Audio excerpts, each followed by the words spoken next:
Shalom, shalom, frères et sœurs en Christ. Je suis Guerre Denise Nanga et ce matin, nous avons sur ce plateau notre président de la JASI nationale, le président Touré Samuel, et ici notre président du comité d'organisation de la convention de la JASI, M. Kwame Koki Mathias. Alors, président, qu'entendons-nous par JASI? Quel est le but de cette convention et pourquoi organiser une convention alors que nous entendons habituellement des camps et aujourd'hui nous parlons de convention? Bonjour Madame Dieng, merci de nous recevoir sur votre plateau. Ça nous permet de nous exprimer sur cet événement inédit que nous sommes en train de préparer. La GIA ici, c'est la jeunesse de l'Alliance de l'Église évangélique charismatique internationale, qui est le département de la jeunesse au sein de cette grande communauté là ici. Et dont nous avons l'insigne honneur de diriger depuis bientôt 3 ans. Et le Seigneur a mis à notre cœur de convier la jeunesse autour d'un événement que nous avons dénommé la Convention. Effectivement, vous posez la question de savoir pourquoi pas quand, alors que jusque-là, nous étions habitués au camp et nous passons subitement du terme de camp à un terme de la Convention. Alors, il faut dire déjà que camp ou convention, ce sont deux activités pendant lesquelles le peuple de Dieu se retrouve dans la présence du Seigneur pour recevoir des enseignements, des temps de prière.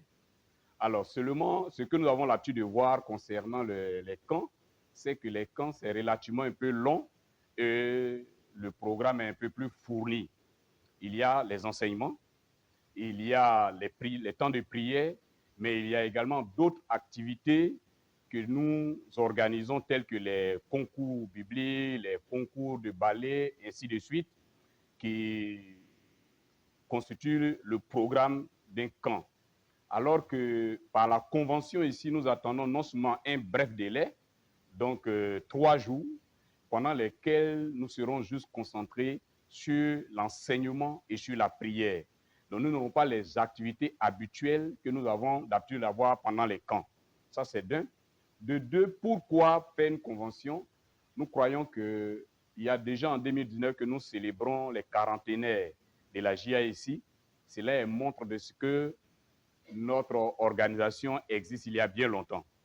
Et plus elle gagne en âge, elle gagne également en popularité. Et on va dire également, tous ceux qui militent au sein de la jeunesse aujourd'hui sont davantage nombreux.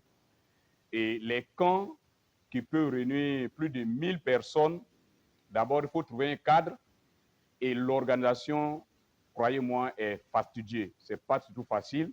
Il faut trouver un cadre pour recevoir ces personnes pendant une semaine, les loger, les nourrir. Et ce n'est pas une mince affaire. Alors, nous avons dit que nous organisons une convention où nous attendons un grand nombre de jeunes, plus de 3000 personnes. 3000 personnes, donc. Le temps relativement court nous permettra de gérer tout ce monde-là. Et puis également, pour ceux qui vont participer, le budget sera un peu plus acceptable que si nous devions faire une semaine ou plus. Parce qu'un camp, ça demande au moins une semaine. Or là, ça va nécessiter beaucoup de moyens et ça va nécessiter également de trouver un local assez grand pour loger tout ce monde dans un seul endroit et tenir les activités. Ce n'est pas du tout facile. Alors pourquoi aussi une convention? Nous voulons juste innover. Nous voulons aussi innover. Nous avons fait les camps et nous en avons fait, pas que nous n'en aurons pas après la convention. Nous aurons certainement des camps, mais nous voulons innover.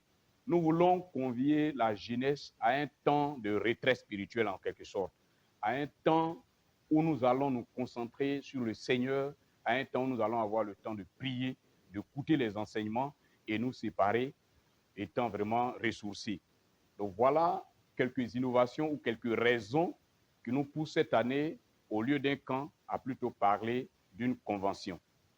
Vous pouvez le constater quand le président du comité d'organisation prendra la parole dans la participation, qui est relativement bas, 5 000 francs par rapport à un camp où si on doit réunir tout ce monde au moins 2 semaines, il faut peut-être aller au-delà de 40 à 50 000 francs pour être plus à l'aise.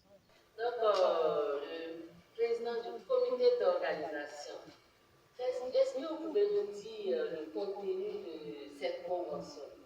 À quoi doivent s'attendre les jeunes et qu'est-ce qu'on aura à voir faire? Merci beaucoup, madame. Et nous voulons dire merci au Seigneur, rendre gloire au Seigneur, ce qui nous permet de pouvoir organiser cette première ici. Il faut dire que la convention va se tenir du 14 au 17 août à Boisfond, au centre Henri Cournabitier, qu'on appelle le centre HKB de Boisfond. Et à ce temps-là, nous aurons comme orateur l'apôtre Bouti, qui est le président national de l'église AIC. Et le second orateur, c'est un des anciens présidents, le président Alain Pascal du district de Yamoussoukro.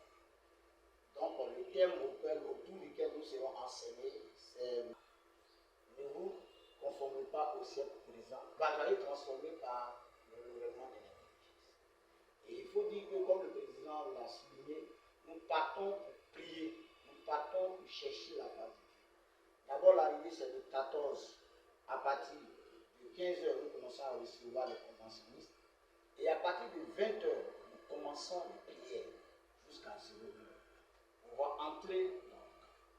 Et le deuxième jour est consacré à une cérémonie d'ouverture le matin à partir de 8h. Le défilé aura lieu avant 8h. Nous aurons un défilé dans la ville de Boisfond avec la fanfare. Et à partir de 8h, nous commençons la cérémonie d'ouverture avec les autorités ecclésiastiques, administratives que nous aurons. Et après quoi, nous allons commencer les renseignements avec nos pères qui sont le pasteur Aligné, le président Bouti. Et également, lorsque les renseignements vont passer le matin, les soirs, nous aurons des pasteurs, des prophètes qui vont nous accompagner dans la prière pour que nous puissions vraiment retrouver la face de Dieu, pour que nous pleurons au pied du Seigneur, pour que le Seigneur nous exauce. Le jeudi également, nous aurons le jeûne de prière. Et le vendredi, nous aurons la veillée à laquelle nous allons terminer. Il faut dire que si les jeunes doivent venir, ils doivent être là parce que nous partons pour chercher la face de Dieu. Si tu ne veux pas venir, que tu veux rester à la maison, peut-être pour suivre les choses en direct, je vais dire que tu seras distrait. Mais c'est l'occasion pour toi que tu viennes chercher la face de Dieu. C'est l'occasion pour toi que tu viennes savoir comment l'autre fait pour qu'il puisse en sortir dans ses prières, pour que le Seigneur puisse les exaucer. Sa manière de prier, sa manière d'être, il faudrait que tu sois là.